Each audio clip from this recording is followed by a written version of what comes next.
seemed like got a little bit into your ego, and you're like, Yeah. all right, screw this guy, I'm gonna beat him by 5 hours. Right. How do you think that attributed to your body starting to break down, both maybe mechanically or maybe even metaphysically, if there is some conversation there? Because I started getting stupid. I think when you're driven by your ego, you become stupid. You don't see the obvious because the direction and the choices that you make are driven by the ego, and the ego doesn't care about anything else but himself. Hmm. And I didn't think about what was going on. I started losing track of my machine. You're the driving. You think about it as you're the driver of this thing, right? You can call it the machine, the body, whatever. You're like the pilot.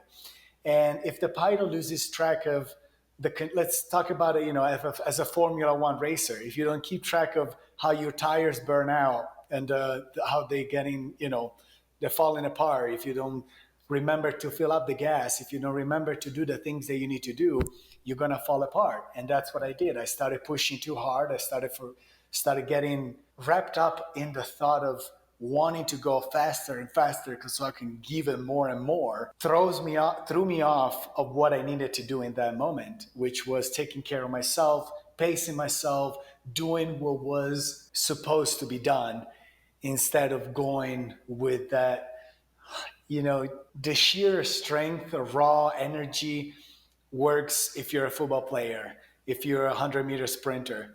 But if you do something that requires consistency, stamina, and focus, then you cannot go all out, clearly.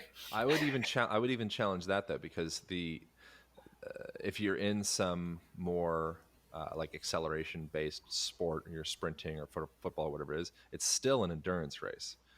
Because it's your lifetime that gets you to the point to be able to have that punctuated poof. Yeah. So everything is an endurance race. Yeah, that's true. That's true. Yeah, and I agree with that. It's such an interesting thing of starting to kind of get under the hood of our own. Why are we doing anything? Why do I do this podcast? Why do I do anything? Why do I work out? Why do I like just asking that questions with every aspect of your life? I think is a relevant thing, because oftentimes if you pull it back enough, you might have this this microcosm example of you and Goggins saying like, oh man, I kind of ran myself into the ground to beat the heck out of this guy. And he backfired. I bet you a lot of people could say that about maybe their relationship with their dad or their mom or their ex or or whatever the thing is, where they start to destroy themselves for to get the best of something, and they might not even, it might be a subconscious operating system. It is, and oftentimes it throws us off ourselves, our balance, and that's when stupid things happen. They're not. I think it's the most relevant thing, the why. Do you have a why? Have you come with? I'm sure, and why is probably much more like aqueous, dynamic thing as well. I think the why is just like everything in life is in constant transformation. It's a constant process of establishing that why.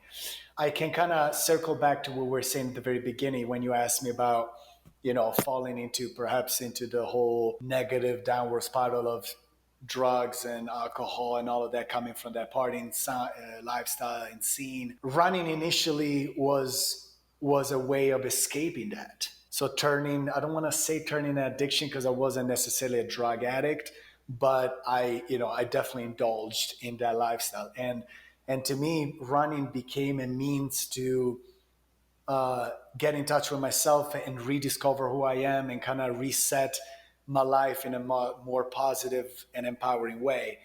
And then through ultra running, I was able to transform that running away into running towards something. So it became first an escape, then a pursuit.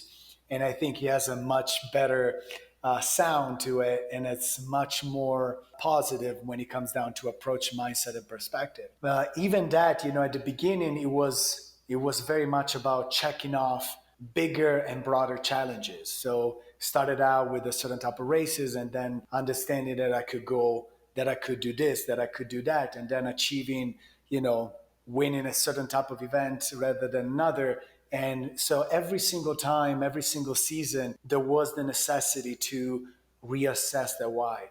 Though in the past few years, I would say in the last 2, 3 years, that morphed into something even bigger because I am no longer necessarily driven by wanting to win races because I need to establish myself, because I need to get the sponsors so I can do this and do that. But it became very much almost like a life motive. It became almost like a whole lifestyle, a whole approach to it that is driven by the desire, the curiosity to find out what we're truly capable of. You know, we were raised in a society that told us right from the very beginning what we can do and what we cannot do. They put us in a box and they're like, this is your space, this is where you can operate.